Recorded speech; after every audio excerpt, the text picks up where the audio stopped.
YouTube, Quinn Wade, coming to y'all with that hot topic basketball analysis on the Analysis Playground on YouTube is Hoosfully on there forever.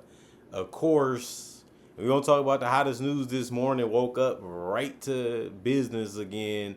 This is a busy time of the year where free agency draft and all these things are happening all at once. And you got to keep up and turn in as much stuff from my perspective as you can. And Austin Reaves is the big news to start today. He ended up signing a 4-year, $185 million deal.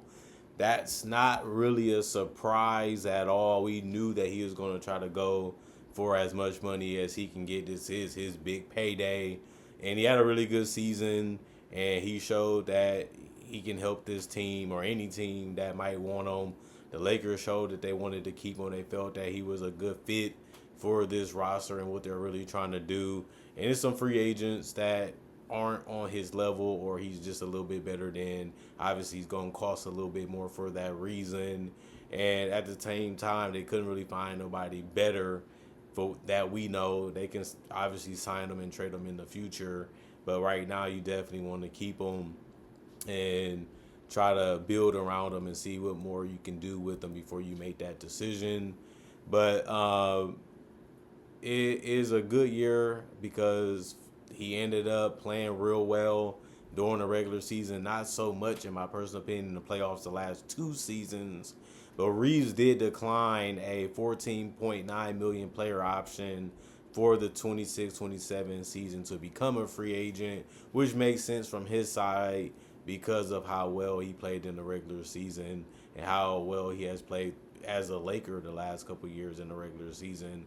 Reeves' $20.9 million cap hold will remain on the Lakers cap sheet until they finalize their other offseason businesses, other moves that they might want to make and might try to get in before the season starts. And they have a lot of roster building because Luka has said that he wants them to make more moves and be more aggressive with some of these players that they can trade for or sign because he wants to compete for a title. And he can't really say much because he got injured and he missed the entire playoffs. So, Reeves missed some games as well, and they did get swept by the Thunder, which wasn't really a good look, but it was actually something that we thought would happen since they was missing so many guys like Luka, and that was basically the most important part because this is his franchise right now. But other than that, 41 million in his first year of the contract is what Austin Reeves is going to have coming to him, and that's a good amount of money. You're paying him like he's a superstar almost. It is some other stars that's getting paid around that level. He showed that he can play at an all-star level and almost an all-NBA level. We'll see if he can take another leap, or is this just going to be the player that he's going to be. The Lakers offer Reeves a 5-year contract worth up to $241 million, well above the 4-year, $179 maximum any rival team could present to him as an offer. The $185 million contract is the richest in NBA history for an undrafted player and is his maximum on a 4-year contract. Didn't see that coming when they picked him up, but they had to pay a hefty price for taking a gamble on him. But he has, like I said, helped them win and really helped them as a franchise since they are a team that felt that he can be a good pickup, and he proved them right. This is the price that you have to pay for that decision, and he's also in his 20s. So, you just hope he can stay healthier than he has been and continues to put in the work to be better in the future and also now. Reeves expected to receive some free agent interest from the Brooklyn Nets and the Detroit Pistons. They're looking for ball creators and guys that can shoot. And Austin Reeves fits that mold. Reeves turned in a career year in his 5th season. For the people that don't know, he averaged 23 points per game on 49% shooting and 36% shooting from the three-point ranges, and that's what you want to see, while also getting 5 assists, 4 rebounds, and a steal per game. So he put up some numbers. They had some guys in and out of the lineup. He also missed some time during the regular season. but he still shows you that he's one of the better guards on the offensive end of the basketball court. Not the greatest defender.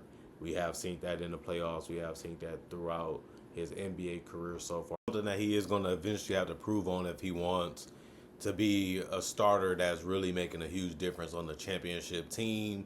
The Lakers have been good enough to make the playoffs, but they haven't really been good enough to come out of the Western Conference to even have a championship type of postseason that they ideally want to have. So Reaves has shown that he's a good player. He has shown that he's a starter. He has shown that he's one of the better guards in the league.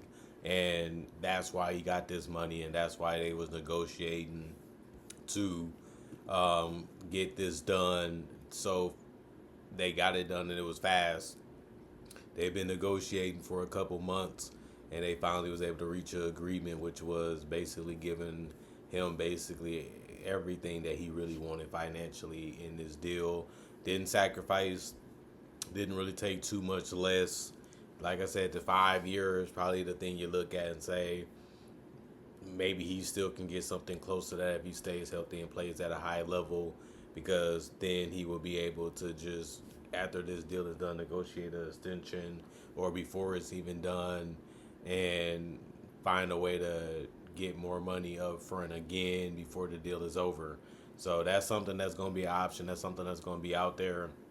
And we're going to be talking about him again for that reason, because he'll be in the prime of his career, and we'll know how good he is, and we'll know how to think about him and see him in a different light or in the same light that he's in right now. So it just shows you that, you know, it's a premium for shooting, it's a premium for guys that understand how to play their role and play it at a high level. And that's something that Austin Reaves has accepted. He understands he's a playmaker. He understands how to play off the ball. He understands how to set guys up when he needs to be on the ball. That's what made him a good hybrid combo guard type of guy. But he also fits with Luka. Luka likes him, and he feels that he's a great player alongside him. He respects him. And Luka does need some time off the ball as well, because the more you do and the more you have the ball in your hand, the more chance you can get injured. Luka's always trying to get to the basket. He's always trying to be physical. He's always trying to dribble and pound the ball.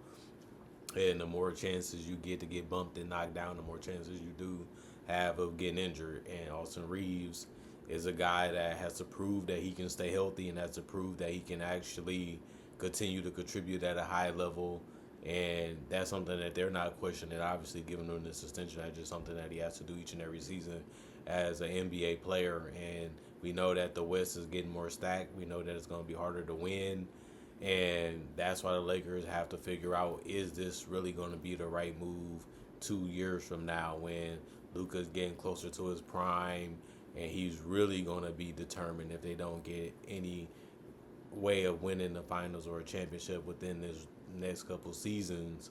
I'm looking at it and saying, wow, this is going to be a tough situation for them to figure out in the future as well, because I still feel like they're super far away of winning the NBA championship, and this is the whole purpose of this offseason, being a way to recommit and really show Luka that we want to win with you, and we're doing whatever we can to put the best talent around you to get that done. He made some phone calls and some decisions last year to reach out to players like Aiden and Marcus Smart to come on the roster, take some money that's a little bit less than what they could have got to try to win in LA with him. It didn't work, mainly because he couldn't play and he wasn't healthy for the rest of the season in the playoffs. But at the same time, I don't think they had enough to win it all anyway. And now they might have a crazy offseason and trade deadline to try to fix that issue, whether 2 years from now or this season. So, time goes fast, it goes quick, and you can't be too patient, you can't be too conservative. You have to take gambles, you have to take risks, you have to go out there and try to figure it out on the fly.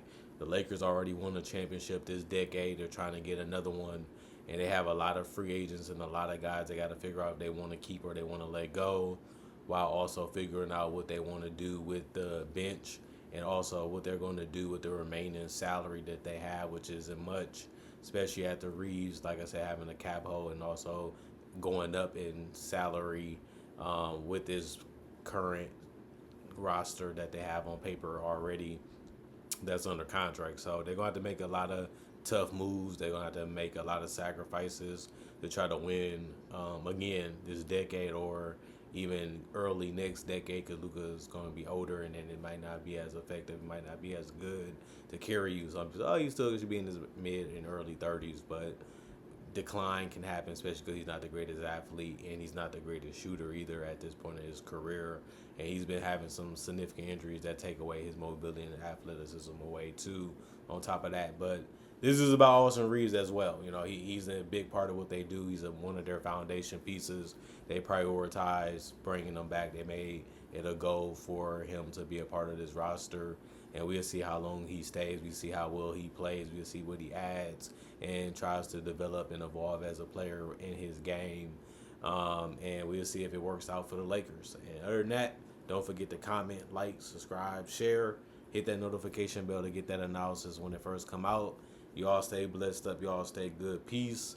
Don't forget I'm going to be doing another live stream on the second round of the NBA draft. So if no news appears before then, I will be ready to kick it and hang out with you guys again and talk about the draft and whatever happens during the draft and hopefully after or before as well.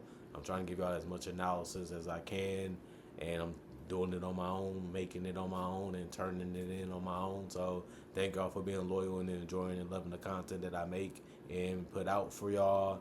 And thank y'all for being there for over the years and supporting me over the years and still to this day. Other than that, I see y'all when I see y'all.